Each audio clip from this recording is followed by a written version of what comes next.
kan banyak yang nanya, jadi Bang Mongol pernah makan organ tubuh? Ya gue jujur di hadapan Tuhan, gue sering makan organ tubuh baik. 2025 itu mungkin akan terjadi menghilangkan umat manusia dengan penyakit yang dibuat. Itu 2025. Kenapa gua tahu? Chapter Asia yang gua pegang bukan cuman dunianya, bukan cuman buminya, tapi teritorinya. Kan itu sistemnya. Ini gua ngomong pertama di konten. Waktu gua ngonten sama Sarah di DMS juga sebelum mereka nyampe, kilatnya berpeteng. Sedangkan untuk manggil Lucifer itu nggak segampang itu, bro. Sekalipun mereka tidak maha, Tuhan atau Allah yang maha, maha agung, maha mulia, maha dahsyat itu hanya Tuhan. Itu hanya Allah. Lucifer itu tidak maha, tetapi bukan berarti dia nggak bisa hadir. Terus orangnya bilang begini, ini pesannya buat dia. Imam besar kapan mau pulang? Nah, pocong tuh paling takut bukan sama ayat kursi, bukan sama ayat Alkitab. Dia paling takut banget sama...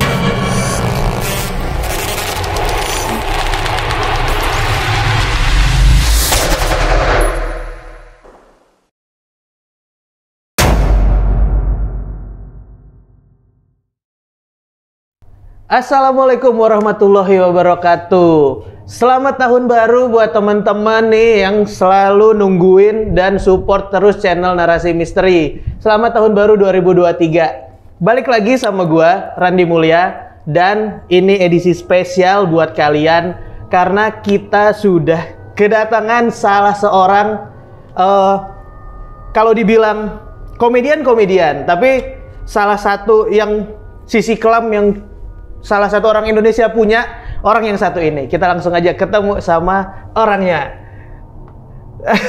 Halo semuanya, Mongol mengucapkan selamat tahun baru ya. Selamat 2023, tahun baru. Harapannya everything good. Everything good. Ya. Semua yang di Pokoknya apa aja, ya, usaha, doa, pokoknya yang terbaik.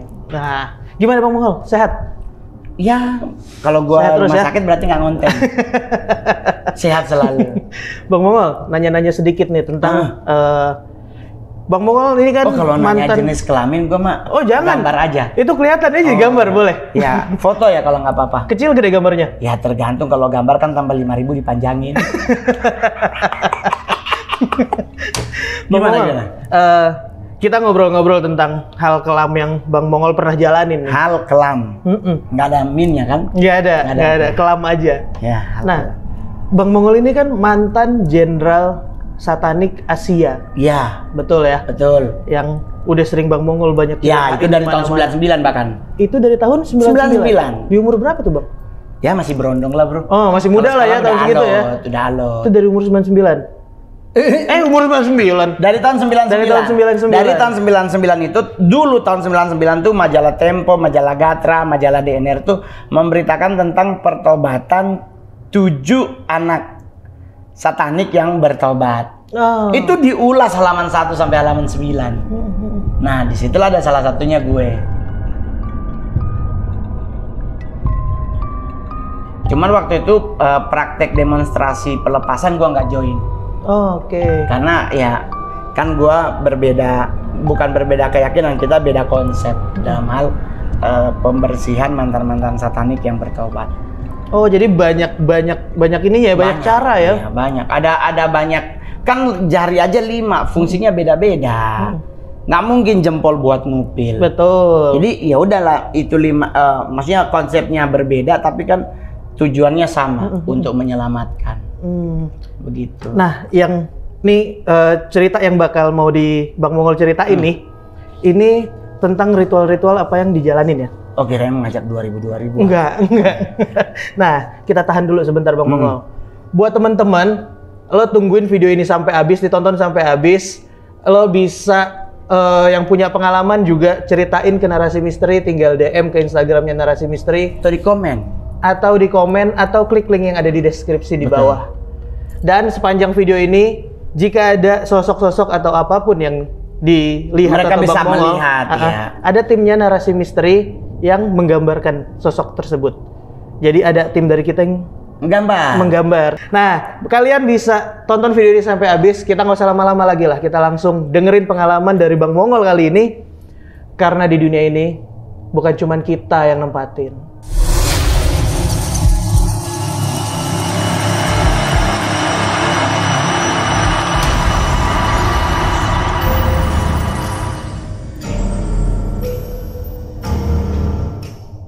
Nah, Bang Mongol, gimana nih? Jadi maksudnya gini, gua lagi ngonten 2 hari ini di channel orang.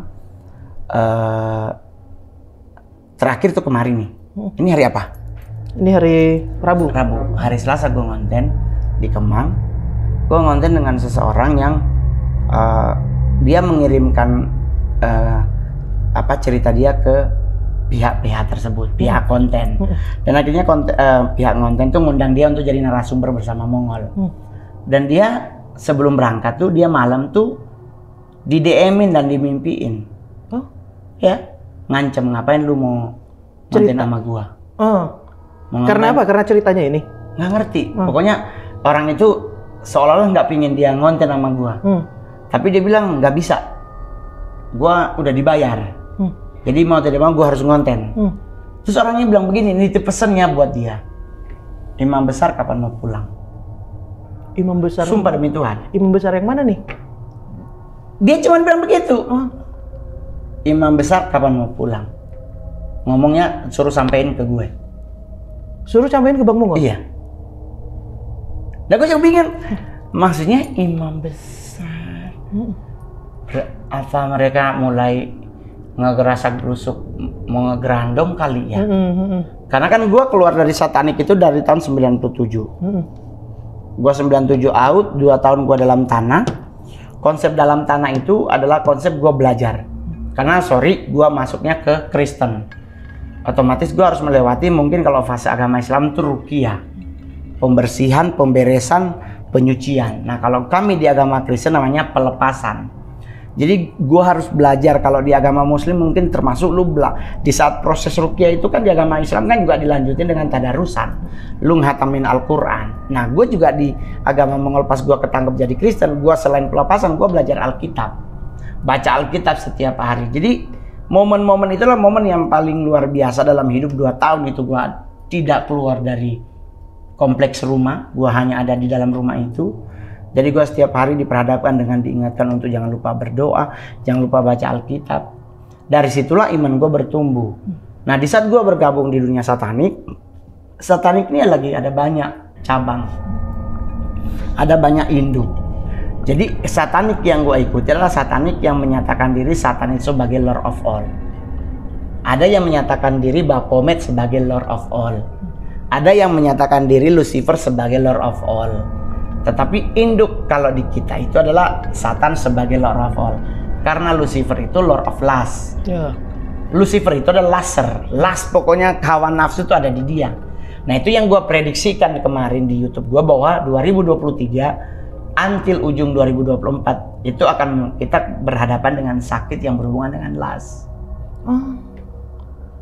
Sampai 2024? 2025 ke atas. Penyakit yang akan kita derita adalah mayoritas penyakit bukan karena sakit, tetapi karena buatan. Mudah-mudahan salah. Mudah-mudahan salah. Mudah-mudahan salah. Jadi maksudnya gini, sakit buatan. Akan kayak cerita. Ada yang ngirim, Thanos. ada yang buat lah ya. Kayak cerita Thanos, menghilangkan manusia hanya dengan jentikan jari. 2025 itu mungkin akan terjadi. Menghilangkan umat manusia dengan penyakit yang dibuat. Itu 2025. Kenapa gua tahu? Karena waktu gua keluar dari satanik itu, sebelum gua keluar, kita itu sempat melakukan meeting bersama. Itu meeting seluruh induk satanik di dunia. Nah, jadi gua terhisap di situ karena gua kan orang kedua untuk benua Asia. Gua bukan cuma chapter Tanah Abang gitu, enggak. Gua bukan chapter Citayam. Gua megang chapter Asia. Chapter Asia yang gua pegang bukan cuma dunianya, bukan cuma buminya, tapi teritorinya. Kan itu sistemnya. Ini gua ngomong pertama di konten karena gua punya waktu banyak. Kalau yang lain kan cuma setengah jam. Tapi kalau masih gini, jadi kita itu di satanik itu, di saat gua gabung pertama, nih gua lucunya tuh begini. Gua ketemu pertama kali sama Brian itu, Brian MC apa gitu, nggak gua sebutin itunya. Dia bilang tuh disuruh gua gabung dengan dia. Besok dijemput dan gua dibawalah ke sebuah ballroom hotel besar. Dan di situ udah numpuk anak-anak muda semua, nggak ada yang tua. Dan di saat mereka sementara di situ, nggak lama mulai ritual. Nah, di momen ritual itu ada namanya Gregorian Song. Ini Gregorian Song yang versi satanik ya, bukan versi gereja. Versi gereja tuh Gregorian tuh kayak lagu himne yang pakai wah gitu. Nah, ini Gregoriannya itu biasanya kayak lagunya Madonna, Frozen. Tapi apakah Madonna bagian dari satanik? Saya taunya beliau adalah bagian dari Kabbalistik. Dia adalah elders dari Kabbalah. Nah, cuman lagu-lagu tersebut Sympathy for the Devil atau Abracadabra. Nah, itu lagu-lagu itu dinyanyiin tidak bentuk kita nyanyi, tapi kayak hanya instrumen. Nah, disitulah dibikin satu kegiatan namanya orang yang baru pertama join with us disuruh datang ke depan. Di depan ini udah ada. Lu tau nggak kalau mak lu lagi ada lebaran terus bikin es buah yang ada itunya begini, terus ada ada gelasnya yang ditaruh di samping-samping itu digantung. Nah, udah ada tempat begitu. Nah, itu udah ada air setengah. Nah, nanti kita diperintahin nih yang baru datang tuh suruh ngeluarin darah dari anggota tubuh. Entah lu dari hidung tapi kalau hidung kan takut barang ingus masuk. Jadi cuman kita dikasih peniti sama jarum. Ada di sebelah mejanya itu tuh ada di situ. Nah, kita tuh disuruh kayak istilah brotherhood. Ya. Ya kan? Nah, disuruh ngeluarin kayak di film-film Cina. Ya kan? Tolong menolong, tahu-tahu kita kepada dia, ya kan? Kepada bahwa kita berdua bersaudara gitu. Nah, di satani juga melakukan hal yang sama. Nanti semua itu airnya, semua yang hadir darahnya udah ditaruh di situ, di umek-umek, dicampur, nanti diambil segelas. Nah, itu menjadi anggota. Nah, itulah namanya The Black Covenant. Jadi Black Covenant itu perjanjian darah kita dengan Satan. Nah, perjanjian darah ini kalau 3 bulan kemudian lu lolos, lu bisa naik jabatan menjadi bagian sebagai anggota, bukan hanya sebagai simpatisan, tapi masuk ke alur membership. Membership, kalau lu 3 bulan lebih lu bisa melewati itu dengan indah, lu nanti masuk sekolah. Ada sekolah. Ada sekolah. Lu belajar tentang 3 utama, Satan, Lucifer, Belial. Baru nanti lu belajar tentang Angel of Corner, 4 penjuru. Dari sisi kegelapan ada siapa aja yang menjaga 4 arah utara, timur, selatan, barat. Nah, itu nanti kayak gua nih sebagai leadership, gua tuh selalu begitu. Melihat setiap gua mau kemana-mana, gua harus lihat atas dulu gitu. Gua harus pantau. Kenapa gua tadi nggak kesini? Selain karena gua lapar, gua mapping dulu. Ada apa di tempat lu ini? Kalau gua ngonten aman nggak gua spek larinya lewat mana, begitu. Nah, tadi kita makan di depan ya, gua sebutlah brandnya namanya restoran Teko. Itu kilat nyamber. Nah, gua bilang ada kilat nih. Waktu gua ngonten sama Sarah di DMS juga sebelum mereka nyampe, kilat nyamber peteng. Wah, ada nih. Apa dia mau ngeraup gua di saat gua seperti lagi ngonten sekarang atau bagaimana? Tetapi gua kan orangnya, nama gua aja Mongol stres, bro. Gua susah disuruh lurus. Gua selalu orangnya ngeheng nggak jelas. Jadi kalau orang bilang, oh berarti lu nggak takut, Ngol. Bukan begitu. Karena gue punya keyakinan yang teguh. Di saat gue menyatakan diri keluar dari sana, otomatis gue udah berpihak pada posisi ini. Sana nggak terima, it's not my business, it's your business.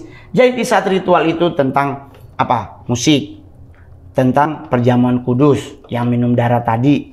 Tapi kalau gue perlu ingatkan adalah dalam setiap ritual satanik tidak selalu harus ada darah, tidak selalu dapat darah bayi, tidak selalu dapat.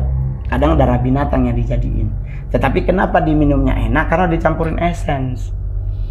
Oh, dikasih perasa? Iya, jadi kayak rasa nanas. Gue sih belum pernah rasa kesemek, nggak ada. Rasa bekicot belum pernah. Gue selalu dapatnya adalah nanas pisang. Karena itu lebih tidak membuat kita jijik gitu. Kalau kita udah tahu. Jadi itulah yang kita lakukan. Baru baca firman. Nah, kita ngebacain Satanic Bible. Dan gue kemarin ngonten sama Damian ternyata punya Satanic Bible, sempat beli. Buat dipelajari?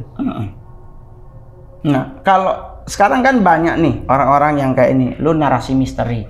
Ada banyak juga konten-konten tentang misteri, tentang satanik, tentang apapun yang mereka mencoba-coba melakukan pemanggilan kepada sosok-sosok tersebut dengan bermodalkan buku yang mereka beli di pasar Senen, di angkot, di orang-orang pinter yang memberi buku yang bisa manggil ini buat nyigil. Nah, itu yang gue selalu bilang, mereka adalah orang-orang paling bodoh yang pernah gue kenal. Karena semua buku yang dijual di Indonesia dari 100 buku tentang pemanggilan terhadap sosok, 99,9% bohong. Karena dari 100 orang yang sudah melakukan sigilisasi untuk manggil setan, nggak ada satupun yang berhasil memanggil.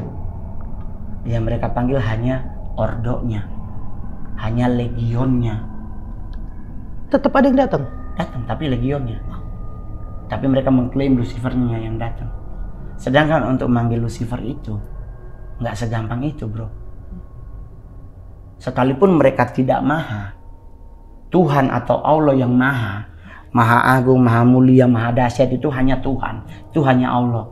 Lucifer itu tidak maha, tetapi bukan berarti dia nggak bisa hadir.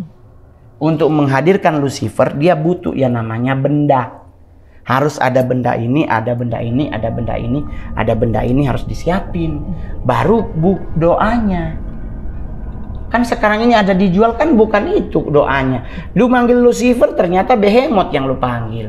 Ya Jaka Sembung bawa golok, nggak nyambung, goblok. Kelasnya jauh tuh ya? Jauh banget. Behemoth itu masuk di Alea Gothia.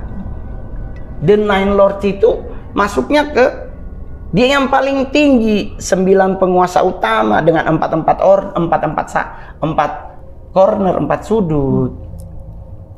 Itu. Terus kayak misalnya yang dibutuhin kayak darah bayi gitu, misalnya buat ritual, buat perjamuan. Misalnya emang harus bayi yang dibutuhin. Gimana tuh cara dapetin, Bang? Ada kan kerjasama sama klinik-klinik aborsi yang abal-abal. Lu pernah nggak punya teman ke klinik aborsi, tahu-tahu ada darah di ember, nggak dibuang? Etikanya kan darah itu harus dibuang. Nah berarti ada yang mengambil. Nah darah itu kan seember dicampur sama air suci, seember udah bisa diminum 1000 orang lebih. Lagian juga kan takarannya nggak kayak gelas warteg. Sedikit-sedikit ya. Kalau anak selatan bilang sloki. Sloki, bro. Kayak lu minum bukan Jack Daniel tapi kayak whiskey only, terus di ujungnya pakai garam. Minum langsung padahal kan coba kalau pakai gula. Enak masuknya. Tambahin martel cola. Macam gini, tidak selamanya darah bayi. Biasanya hanya ritual-ritual yang besar memang harus menggunakan darah bayi. Tapi yang paling luar biasanya bukan cuma darahnya, kan sama organ tubuhnya juga harus dibeset. Nah itu dia di ritual-ritual besar tuh kayak kan banyak yang nanya. Jadi Bang Mongol pernah makan organ tubuh? Ya gue jujur di hadapan Tuhan gue sering makan organ tubuh bayi. Karena gue leadership, bro. Gue LC, gue pimpinan. Terus gue harus jadi contoh buat orang lain. Iya dong. Kita ritual bersama-sama terus gue nggak minum. Nggak mungkin. Nggak obey namanya, nggak taat. Ya udah, gue lakuin gitu. Itu di saat Bang Mongol ini masih ada di posisi itu. Ritual-ritualnya itu masih di Indonesia kah atau? Indonesia iya. Kita kalau meeting aja kadang-kadang kita pakai sistem astral projection. Jadi kita ngelingkarin bikin buletan, terus bikin buletan, baru kita tulis. Kan gue jago, maksudnya tulis itu. Jadi kita itu letak, kita out, plesak. Jadi kita dalam lingkaran itu kita akan tetap aman, nggak akan ada spirit lain, nggak ada roh lain untuk datang masuk ke diri lu. Nah udah kita meeting. Nanti selesai kita kembali lagi peletak udah. Dan itu gua selalu ingatkan adalah buat teman-teman yang nonton, astral itu sifatnya selalu diem. Nggak ada astral yang ngobrol. Jadi kalau ada yang bikin konten pergi ke sana ke penjara di Amerika, terus lu ngobrol, atau lu datang ke konsernya Scott Travis, siapa ya kemarin? Travis Scott. Travis Scott. Ya, terus lu astral, terus lu pergi ngobrol, lu di mana? It's not astral. Baik Proje maupun Inje, Itu enggak. Itu bullshit namanya. Astral itu nggak boleh. Semua orang Jawa yang ngerti tentang klinik nggak pernah ada yang ngobrol di saat astral. Astral itu adalah roh lu keluar. Berarti lu tuh kayak nggak ngaceng gitu loh, mati. Nah sekarang lu ngobrol, astral apanya yang pergi? Berarti yang terjadi bukan astral, your mind yang pergi. Your mind pergi itu 100% kebohongan. Itu namanya hallucination. Kalau anak Jakarta bilang lu halu. Jadi gue pingin bukan gue mau menyerang konten, enggak, maksudnya gini, jangan bodohi orang dengan konten yang akhirnya membuat orang jadi kacau dunia persilatannya. Rule-nya harus berjalan sempurna. Astral itu hanya ada dua, proje dan inje. Lu yang pergi atau lu dibawa Tuhan. Nabi Muhammad itu astral projection. Di saat dia dibawa oleh Allah ke surga, dikembalikan lagi. Nggak ada Nabi Muhammad ngobrol di bumi dalam Isra Mi'raj. Iya, itulah kenapa ada Al-Aqsa, karena situ bekas kakinya. Nggak ada Abu Bakar. Mereka ngejagain biar ini nggak kemana-mana, nggak diganggu oleh siapapun. Nah sekarang kok astral lu pergi kemana-mana terus lu ngobrol, oh kita udah nyampe di Amerika, ini mata lu soak. Nggak boleh begitu. Maksudnya gini, jangan ngebodohin gitu loh. Kepinteran your mind jangan dibuat seolah-olah itu adalah sebuah kebenaran. Boleh. Jadi di saat gua di satanik, kita pelajari the nine lord. Siapa Lucifer, siapa Belial, siapa Asmo, siapa Levi, siapa Baal, siapa Berit, siapa Ta'asta, siapa Belzeb. Pelajari baru siapa titik sentral. Titik sentral ini kenapa Lucifer dengan setan berbeda. Nah itu nanti masuk ke ranah agama. Di Kristen Lucifer itu adalah serafim, ordo penyanyi.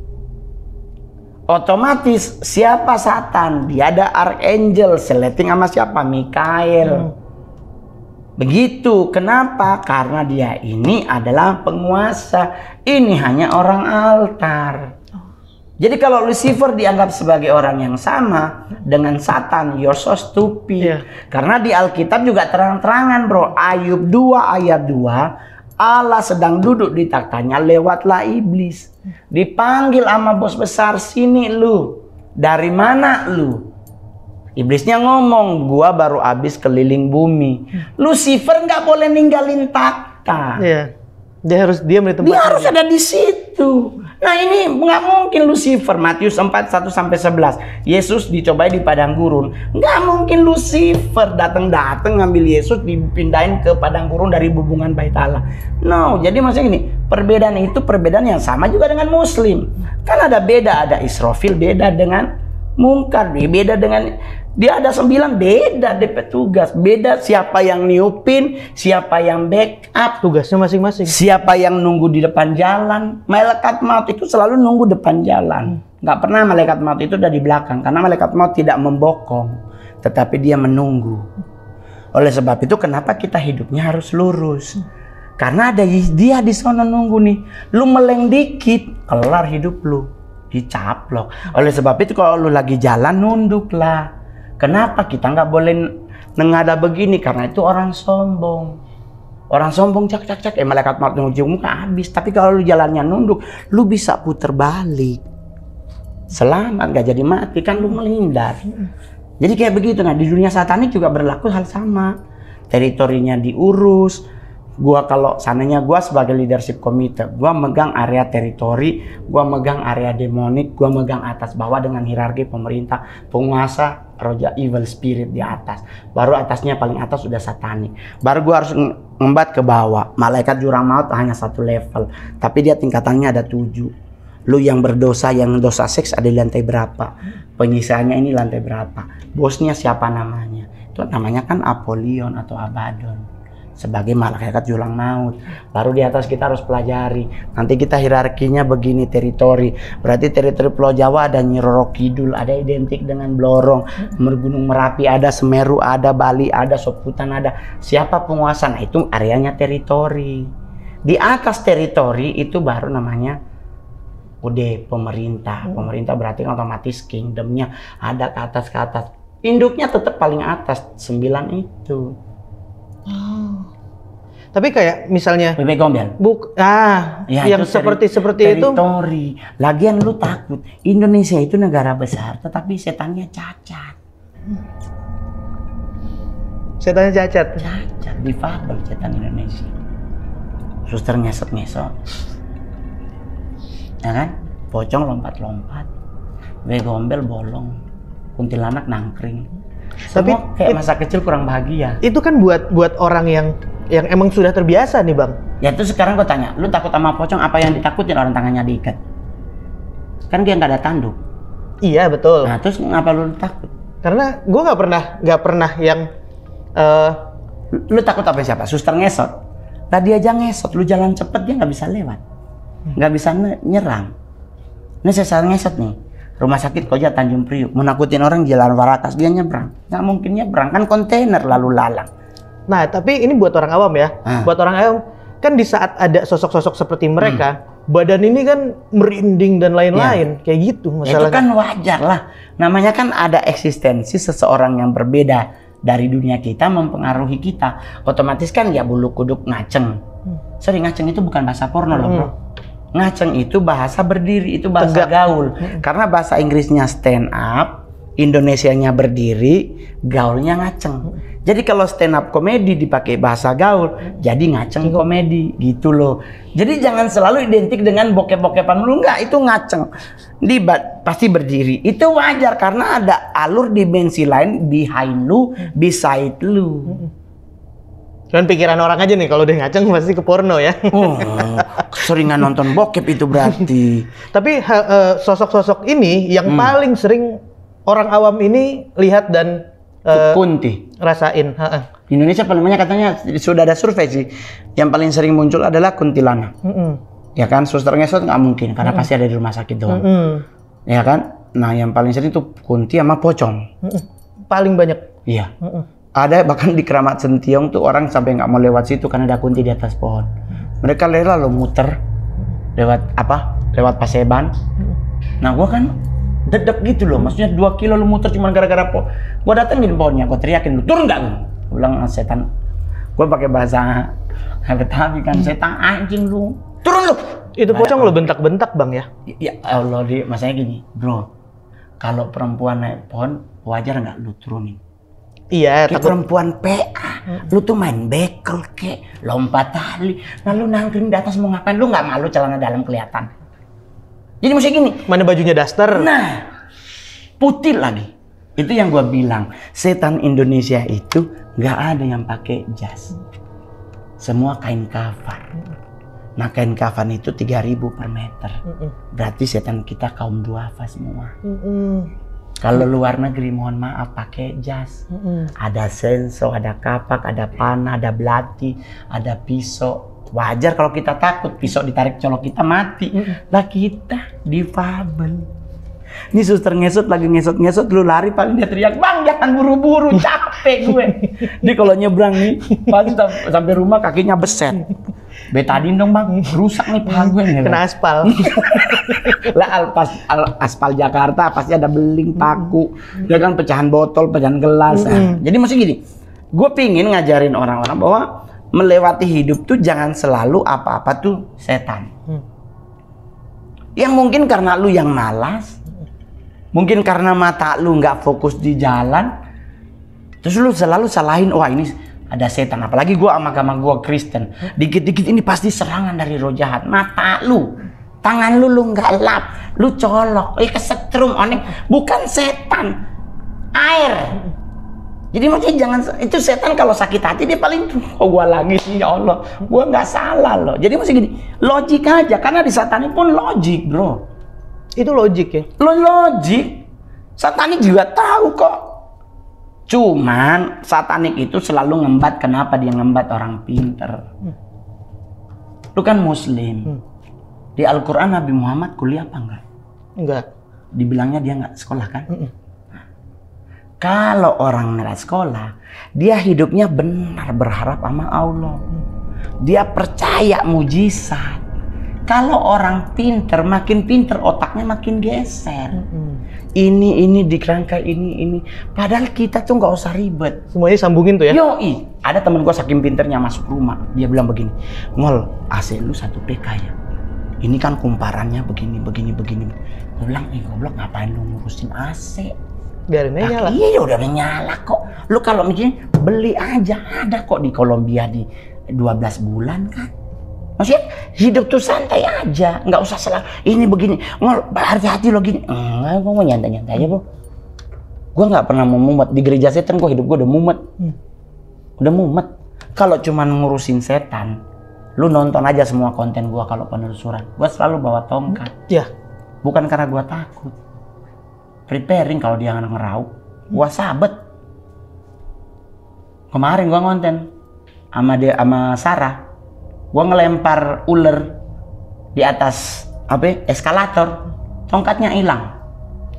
Didoain tongkatnya jangan patah. Jadi gue sebelumnya gue beli tongkat bambu apa gitu, katanya bambu itu patah, Kebelah ya? Ya gerowakan. Gara-gara gue Banaspati sama Mino. Jadi ini kalau ya gue kesel tuh dia begini. Nah gue kan siapa sih itu di atas kayak begini, maksud gue udah nunjukin aja gitu, ngapain harus begini-begini. Pas dia mau gue sambit. Sosok apa itu, Bang? Mino tuh kerbau. Kalau di Mobile Legends tuh Minotaurus itu loh. Minotaurus. Ini bukan yang ini kelasnya ini nih. Udah kelas atas, udah kelas demon, Bro. Nggak lagi bebek gombel. Karena Mino itu otomatis kan ada Bana. Bana itu kan api. Karakter api, otomatis yang berhubungan dengan api segeng tuh.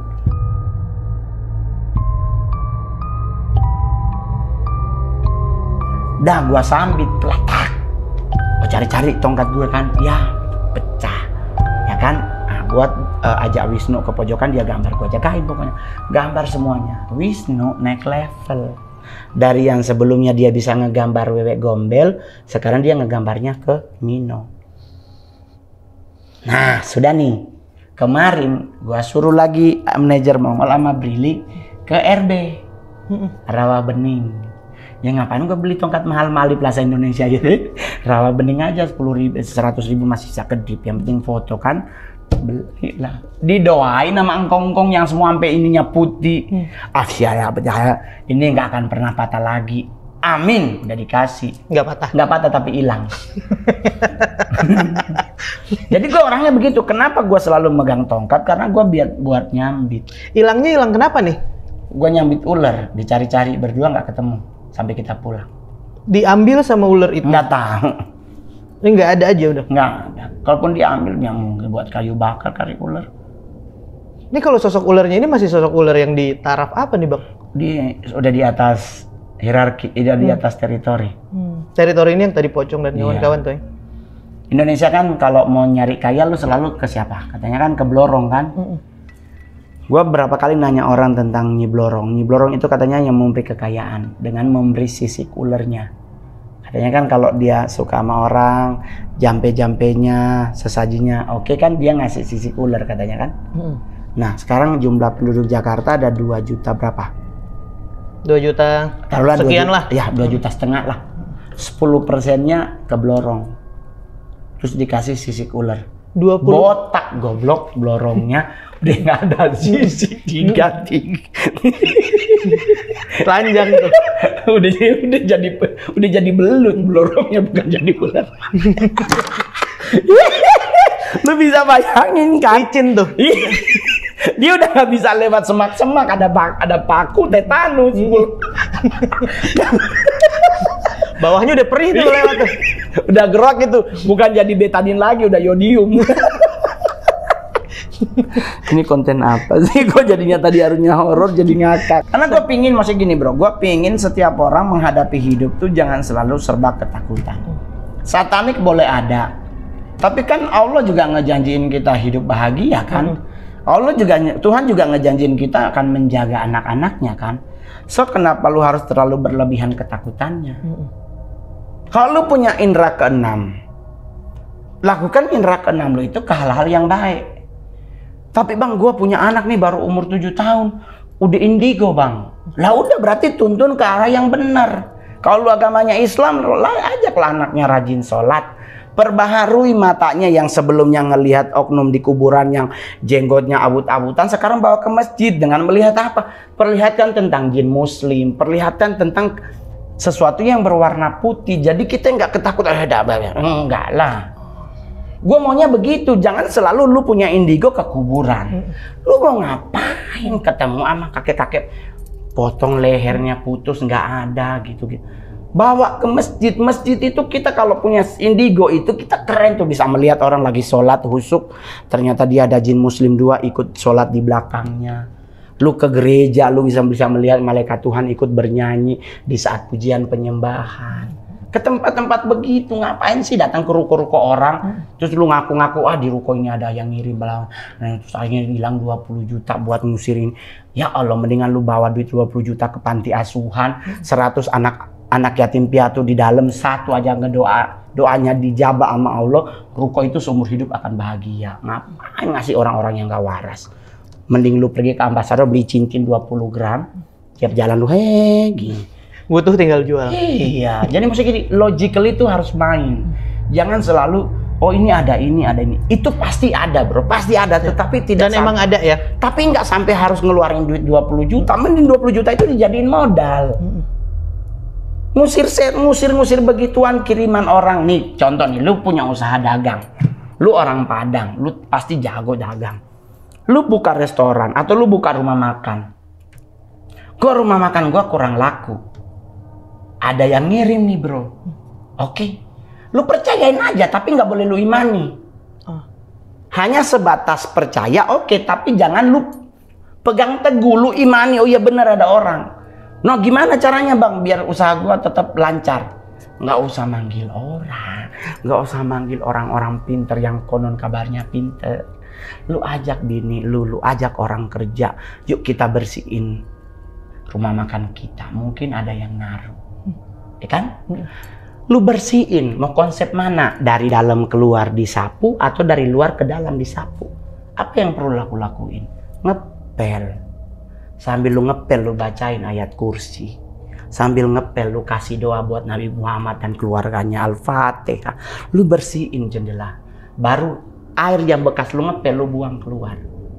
Setelah itu lu ambil keran, semprot tanah atau lantai, bacain Al-Fatihah. Yang penting jari lu ini kena di air, di selang, ya kan? Lu bacain aja Al-Fatihah. Lu bacain ayat kursi, lu bacain Anas. Kalau gua Kristen bacain doa Bapa Kami, bacain ayat Alkitab, bersihin. Udah. Kenapa harus manggil orang? Emang lu nggak punya iman? Kok lu harus pakai lewat orang lain? Enggak dong. Dan berarti kalau abang benar adanya kirim-kiriman hal yang kayak gitu, bener adanya. Tapi gimana kita nyikapinnya tuh? Ya, gimana cara kita ngebersihinnya? Lu disantet orang, ya kan? Wah bang, gua disantet nih bang. Nih di kamar, di atas genteng gua putak. Apa yang perlu gua lakuin bang? Lu ngomong kenceng-kenceng, tapi nggak usah teriak kayak orang mabuk. Lu ngomong aja, gua diciptakan lebih mulia daripada yang lu kirim. Kenapa lu harus ngomong? Lu harus mengklaim bahwa diri lu diciptakan lebih mulia daripada yang dia kirim. Iman itu ya? Ya iyalah, itu yang lu imani, bukan kirimannya yang lu imani. Itu lu ngapain riba-riba lu orang tiap Jumat lu sholat kok? Tiap hari malah. Nah, 5 waktu lu muslim. 5 waktu lu nggak pernah lalai. Lu aja melakukan hubungan suami istri pun lu masih melakukan yang namanya junub untuk pembersihan diri. Berarti kan ketaatan lu masih ada. Al-Fatihah lu masih hatam, Anas lu hatam, surat Yusuf pun lu hafal karena lu jomblo. Kenapa kita harus pakai orang lain? Terus lagi sampai harus, bang ini bang, kayak ini nih tempat kita ngonten mau dijual, yang nggak usah ribut kayak Al-Fatihah yang mana ya?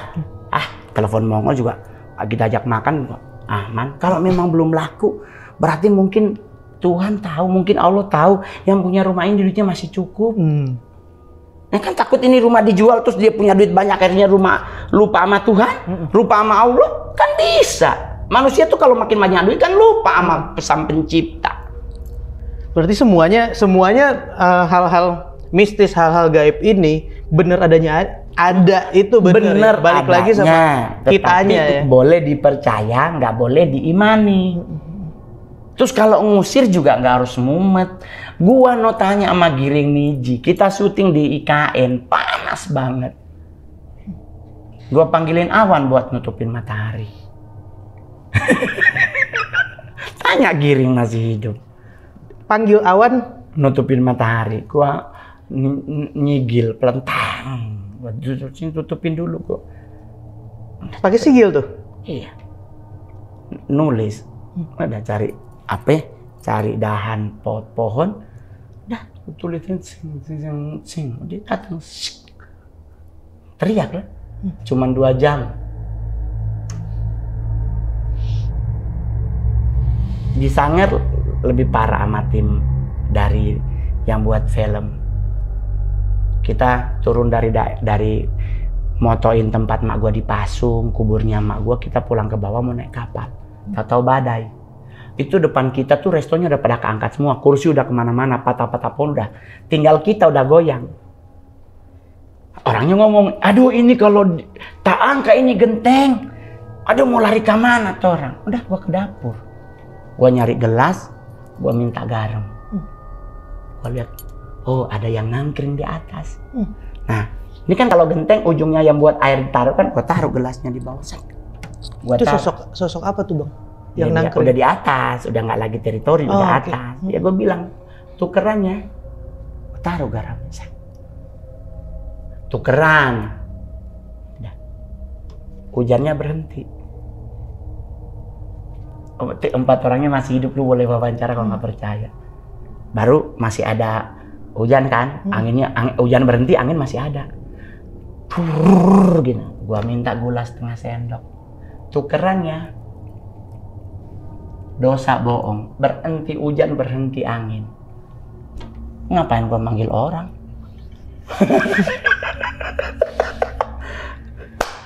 Ini gue ngomongnya apa ya, skill ya?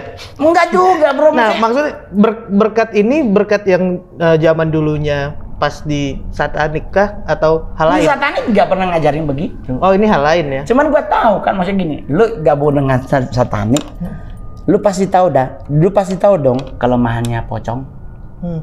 Apaan kelemahan pocong? Saya nggak tahu gua. Pocong tuh kalau lu bacain ayat Alkitab atau ayat kursi, selama kapas belum dibuka dia nggak dengar. Betul. Iya toh? Ketutup. Iya kan? Nah, pocong tuh paling takut bukan sama ayat kursi, bukan sama ayat Alkitab. Dia paling takut banget sama portal. Portal apa nih? Portal. Karena portal kan Portal besi, gang, gang gitu ya? kan sepinggang. Jadi nggak bisa lompat dong. Jadi waktu Pak Ahok jadi gubernur kan gue bilang sama Pak Ahok, tolong dong semua pemakaman di DKI Jakarta jam 10 malam portalnya tutup. Jadi biarin mereka di dalam. Pocongnya nggak lewat nih? Nggak bisa bro. Portal nih. Lu ada nggak video yang pocong di jalan tol? Pocong nggak lewat nih di portal Nggak nih? bisa karena portalnya 2 susun. Temennya gimana nih? Lah nggak bisa. Temennya yang terbang-terbang nih? Kan masih ada Kunti, masih ada... Tapi kan lu nggak lihat di atas ada kabel listrik. Kunti tuh kan takut juga sama listrik. Meninggal 2 kali kalau dia kesetrum. Angus loh. Kasihan loh, baju putih kan jadi hitam. Jadi maksud gini, ngadepin hidup itu nggak harus terlalu serius bro. Setan iya ada. Ya kan, malaikat iya ada. Tetapi kalaupun lu hidup bersama dengan orang-orang yang punya niat jahat terhadap diri lu tapi lu nggak melakukan kejahatan yang sama, kan hukumnya adalah tabur tuai. Sekarang lu nanam biji kedondong, nggak mungkin dong dia buahnya apel. Lu pasti akan menuai lagi, lu kedondong lagi. Jadi kalau lu naburnya yang baik, lu baik kepada orang banyak, lu baik kepada orang tua, itu yang gue selalu bilang ke teman-teman gue, banyak banget. Gue Kristen bro. Tapi gue selalu bilang, jangan lupa di saat lu punya penghasilan, sisihkanlah sepersekian ke mama lu. Loh, berarti bapak enggak bang? Lah, bapak lu kan kerja. Mama lu yang mengelola. Lu nggak ngasih aja lu didoain, dalam sholatnya dia doain lu, apalagi lu ngasih. Jadi tetap harus ingat lagi, Nabi juga bilang kan ke ibu baru ayah orang keempat. Utamakanlah mama. Kenapa emak? Bro, gaji bapak lu 5 juta, dikasih ke dapur 5 juta. Lu kira 5 juta cukup menghidupi keluarga lu? Buat bayar listrik, buat bayar ini, sampai dia nggak beli sepatu, dia ada tukang sol sepatu, dia lewat jahitin dong. Demi apa? Duit 5 juta cukup. Nah sekarang lu udah kerja, setidaknya lu ngasih gopek buat emak lu. Ya Allah, hidup lu mah aman terkendali, bro. Bener. Gua aja nggak punya emak bisa hidup sukses, masa lu yang punya orang tua nggak sukses? Berarti kenapa lu nggak sukses? Mungkin lu pernah nyakitin mereka. Datengin orang tua lu, say sorry mah, mungkin gua pernah salah. Ibu aku mungkin bunda apa panggilan lu, maafin aku kalau udah pernah nyakitin. Mohon doa restu mah, karena gua mau merantau atau karena gua besok melamar kerja. Doa ibu lu nggak pernah salah, bro. Itu yang utama tuh ya. Yoi. Ngapain lu pergi nyari-nyari duit sama blorong? Takutnya ada botak. Enggak, janganlah pesugihan-pesugihan nih. Jangan bro, jangan. Lu mau nyari pesugihan apa sih? Gubrah. Buat apa? Orang dia aja pasti minta tumbal. Iya benar-benar. Lu apa? Oh, penggandaan uang Bang Mongol. Lebih goblok lagi. Iya, Tapi lu lihat ya, aku bisa menggandakan uang segini, tapi dia minta mahar. Iya, harusnya dia bisa kaya duit duluan. Lu dulu yang lu gandain, baru duit orang. Nah, lu aja sendiri keteteran kok minta orang. Berarti tadi kalau ketemu sosok pocong, lari cari portal. Cari portal aja. Kalau enggak, kompleks rumah lu minta sama ketua RT, patung-patungan bikin portal. Kalian pocongnya goblok tinggi amat, gue pulang deh. Gitu. Santai-santai aja. Mental berarti harus dikuatin ya. Yo, coy. Maksudnya gini, ngadepin hidup tuh nggak usah ribet, nggak usah sangat ribet. Jadi santai aja. Di saat gue ikut satani juga begitu. Apakah satani menakutkan? Ya menakutkan jika target tidak tercapai. Kan kita punya job description, kita punya target.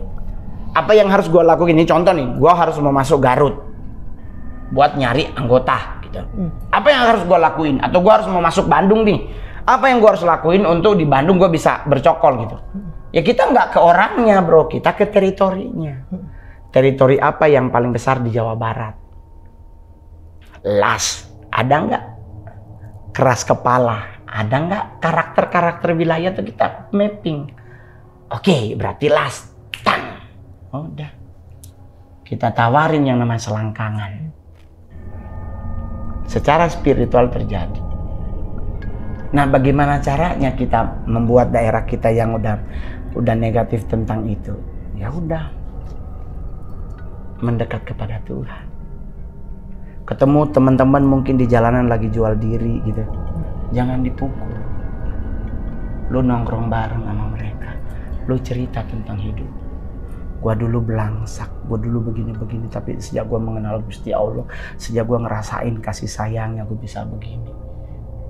Nah, begitu. nih satu nih bang, kan ada yang bilang setan ini dan apapun itu, dia bisa semuanya, dia tahu Al-Quran, dia tahu Alkitab dan lain-lain. Berarti kita pegangan kita kan itu ya. Di saat kita ya udah kita yakin aja apa yang kita baca itu berfungsi untuk mereka, itu cukup. Sekarang pertanyaan gua, lu mau ngusir setan menggunakan ayat? Emang bisa? Nah nggak tahu itu. Takutnya kan dia lebih hatam. Nah itu katanya. Itu yang gue bilang, ngusir setan di Indonesia jangan main baca aja, tanya dulu setannya agama apa. Takutnya kalau dia Pak Ustadz ketemu setan ternyata dia pakai salib, lu bacain ayat kursi nggak mempan kan? Dia Kristen. Atau ada pendeta gitu ketemu, ternyata setannya Muslim. Dia membacain doa Bapak kami 500 kali juga dia nggak tahu, nggak ngerti. Jadi bagi apa yang harus kita lakuin itu materi stand up di gue.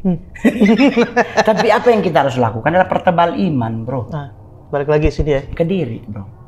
Dan yakinlah doa ibu lu, kemampuan diri lu, penyertaan Tuhanmu, hidup lu aman, bro. Belok dikit pasti ada yang ingetin balik. Di saat lu mulai agak sedikit jauh, pasti anda nggak tahu dari mana, ada yang ngingetin jangan lupa sholat lagi ya, pasti lupa. Manusia kan memang ke situ arahnya, selalu pasti akan belok-belok gitu. Tetapi kan Gusti Allah nggak mungkin tutup mata. Dia tahu hidup lu, dia tahu bagaimana proses lu mencapai tingkat kesempurnaan seperti sekarang. Pasti dia nggak izinkan lu makin jauh ke Mesir. Ya kan, hidup dengan hedonisme, nyembah berhala. Pasti Gusti Allah akan balik lagi ke jalan ini sih. Biar setidaknya lu dari Mekah ke Madinah lurus jalannya, ngikutin jalan yang udah dipakai Nabi. Pertebal iman lah ya. Iya. Seru banget nih ngobrol. Tapi kan Bang kita Mongol ngomongin setan cuma 1% loh dari tadi. Iya betul. Soalnya setannya Ya mungkin digiring ke situ. Setannya taraf atas nih masalahnya. Ya, jadi bukan yang biasa orang-orang temuin.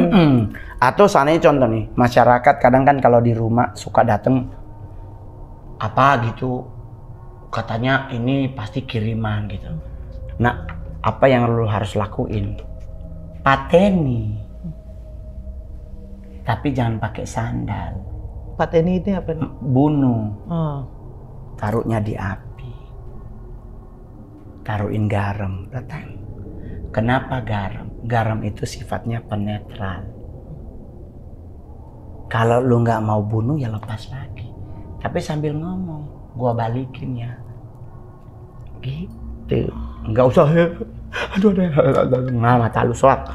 Lu kalau bibirnya bengkok bukan karena serangan, kolesterol lu tinggi. Ya udah. Lu bilang itu serangan. Kolesterol lu cek cek ke rumah sakit, tensi dulu berapa. Cuman kebanyakan orang-orang di luar sana ya udah kalah sama merindingnya duluan, rasa takut duluan ya. Merinding ini semua orang pasti merinding. Pertama kali dia ngedapetin itu juga pertama kali kan merinding. Itu juga, iya berarti itu juga. Wah, sono.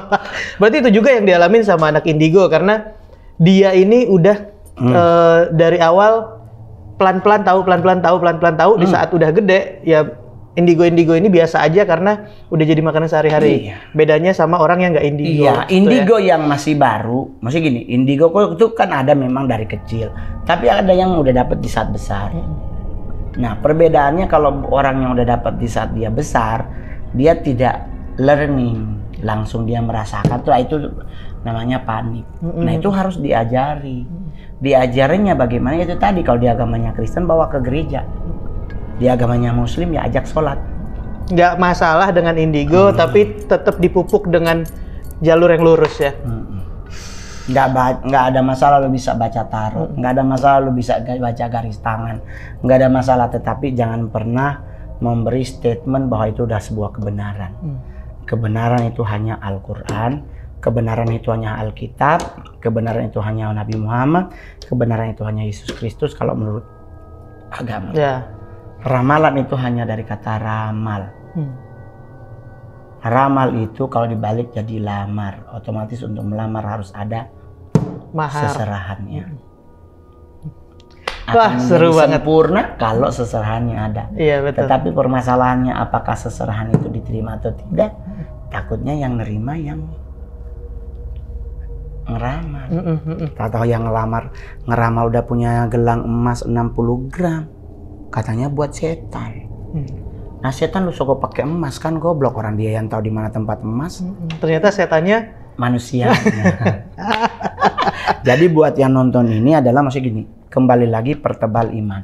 Kalau ada sesuatu yang menggelitik di hati lu tentang diri lu, datengin Pak Ustadz, datengin para ulama, datengin pendeta, datengin orang-orang yang beriman. Jangan kepada orang-orang yang justru bisa-bisa membawa lu ke jalan yang lebih jauh. Dan orang-orang yang punya ilmu, nih orang-orang yang punya ilmu, Nabi Muhammad meninggal, ditinggalkanlah para sahabatnya. Generasi selanjutnya nggak ada yang sombong. Orang yang berilmu nggak boleh sombong. bener. Ilmu pasti itu hanya Tuhan. Yang lain nggak pasti. Kita zaman gua sekolah planet 11. Nggak lama gua lulus planet 9. Tahu pindah lagi 7 karena yang 2 katanya bukan, itu hanya bintang mati. Kekecilan. Kita percaya 7, tahu udah balik lagi 11. Sekarang planet 13. Nggak ada yang pasti. Tetapi firman itu pasti. Doa orang tua lu pasti. Masa depan lu bersama Tuhan itu pasti. So why you, apa bahasa ini? Why you tapi bahasa Inggris takut gitu. Fair. Sorry, gua masih kursus. Gua masih kursus. Gua itu nggak pernah liburan luar negeri karena gua kalah di bahasa Inggris. Gua waktu manggung di Australia, bule nanya apa, gua langsung you know something like yes I agree but anjing apa sih? Jadi gua langsung bilang sama bulenya, I'm so sorry I go to toilet, okay? Udah selesai. Biar selesai. Dan kalau dia bilang makin panjang ya, jadi ngangak dong gue. Jadi kayak begitu. Nah, yang gue paling suka sebenarnya ada satu dalam dunia alokutis, dalam dunia kayak begini adalah bukan cuman indigo, bukan cuman. Gue suka tuh orang yang bisa ngegambar. Nah, orang yang bisa ngegambar, gue selalu berharap orang yang bisa menggambar itu tidak hanya ngegambar yang berhubungan dengan teritori. Gue pengen dia bisa nggambar lebih dari ke atas. Next levelnya. Yuk, naikin levelmu. Karena saat ini yang bergerak bukan lagi teritori. Taruhan berapa? 2022, 2023. Teritori sudah tidak bergerak. Karena cawan darah udah penuh. Cawan darah tuh orang meninggalnya tidak masuk di akal, udah penuh. Berarti teritori akan stay di sini, tapi yang bergerak untuk melakukan hal-hal aneh, menyesatkan itu yang di atas. Hati-hati teman-teman, 2023 ke atas. Ya. Kita berbuat baik lah ya. Iya. Apapun itu. Ya. Dan yang kedua, diusahakan 2023 ke 2024 balik lagi lah. Lu rajin sholat. Pertebal iman. Ada waktu, seminggu sekali lu ambil waktu. Jangan lu ke sunnah Rasul. Tadarusan dulu. Dengan lu tadarusan, lu hatamin Quran tiap malam. Sunnah Rasul soalnya ini nih, malam Jumat nih, Kamis malam nih. Iya nggak apa-apa. Tapi sebelum lu melakukan sunnah Rasul, kalau lu tadarusan, setidaknya doa dari Quran yang kau baca melahirkan benih yang melahirkan keluarga yang harmonis. Anak lu ngebanggain lu. Jangan bikin di bawah pusang, takut di atas tak kelelawar. Anak lu jadi Batman.